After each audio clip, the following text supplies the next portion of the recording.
friends. Chris Kelly here. Hey, it's the end of a short week, tomorrow being Independence Day.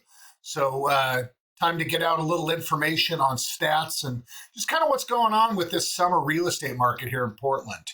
And there's a couple of interesting observations that I've made. I'm not going to go into the full market action stats. Those just came out this afternoon, but I'm going to save those for next week because I want to spend a little more time on those.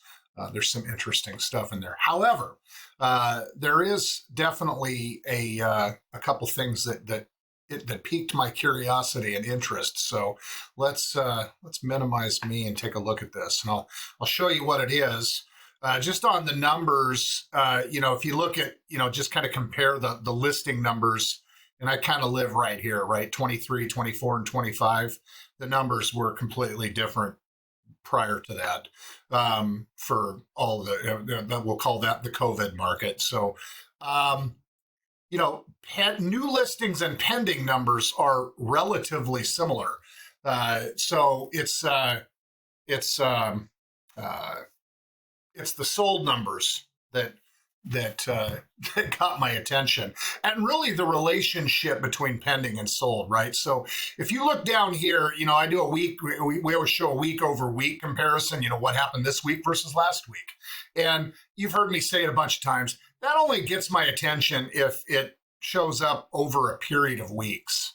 Well, the same is true down here. And this metric I tend to look at more, and that's the 25 versus 24 change. I mean, you can see that these percentages are just one number versus the other in a given year. Well, here's what's interesting. And like I said, if you see something over a trend line, well, then it becomes something worth taking note of. And this is what it is. That number is pretty dramatically less than this time last year. This time last year, 600. This year, 387. 609, excuse me. So 36% less, but 15% more pending sales. Now, I went back 2 months and looked at every one of these market activity graphics that I pull up and talk about every week. I went back the last 2 months, and almost every single one of them, the pending numbers were quite a bit higher and the sold numbers are quite a bit less versus last year. So this is numerical proof in Portland Metro, in the Tri-County metro area, as the document says, that we're actually selling more houses, pending more sales, but not closing them. This is that sale fail rate that I have talked about on more than a few occasions. This is a problem nationally. This is also a problem locally. And so what gives?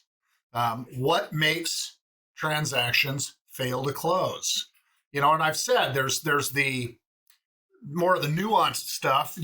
Buyers feel more empowered in general, which means they're asking for more. Their asks are bigger and there's more of them. So they have a home inspection, instead of not asking for anything or maybe asking for 2 or 3 things, they might be asking for 12 things. And a seller's not prepared to do all 12 things. And that happens and the deal dies.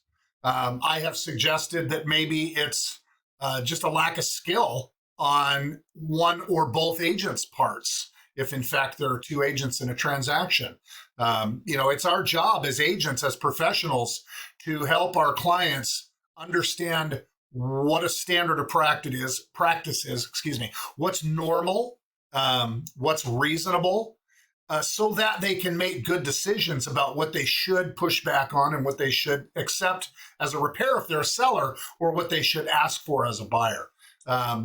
And I think that sometimes a lack of, certainly that COVID market bred poor communication and lowered skill set by a lot of folks in our community. And that's unfortunate. And I think that has continued forth to some extent. There's a lot of us in this industry that are really good at what we do.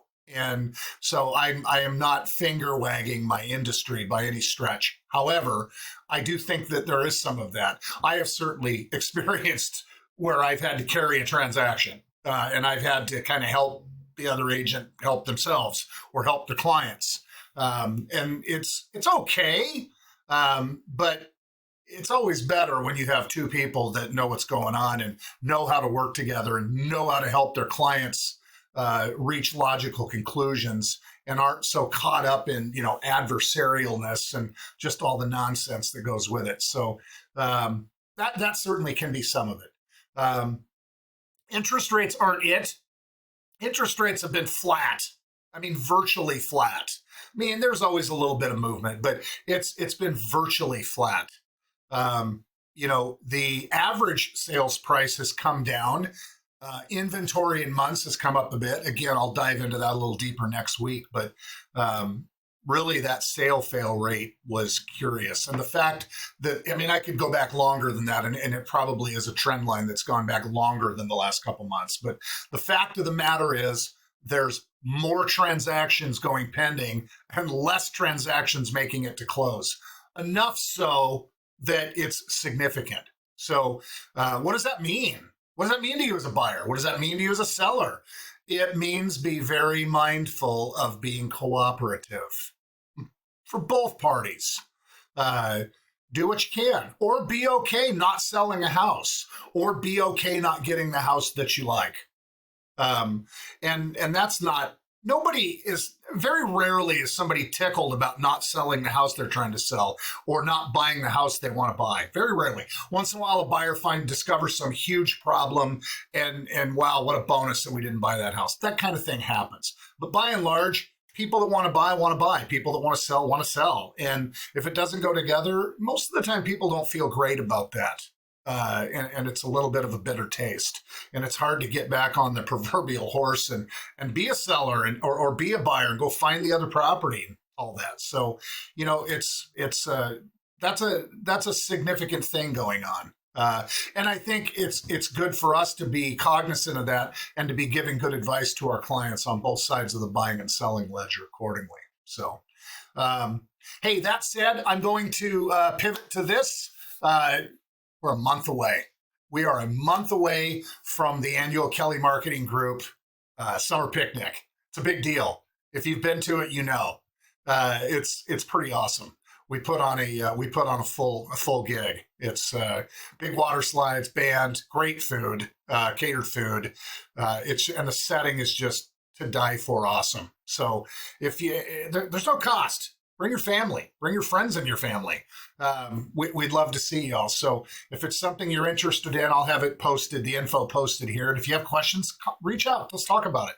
I'll probably post some fun video and last year's pictures stuff on in the coming weeks. But it's super cool. It's just a way for me to say thanks for all of the people that I have been honored to be able to serve, and really, really grateful for it. So it's a lot of fun. It's one of the funnest things that we do, and I just love doing it. So look for that. It's coming up on the 2nd of August. It's a Saturday from 2 to 5 out here close to Oxbow Park. Sester Farms has a private park right close to Oxbow, and it's really beautiful. So I think I'm going to leave it at that for now.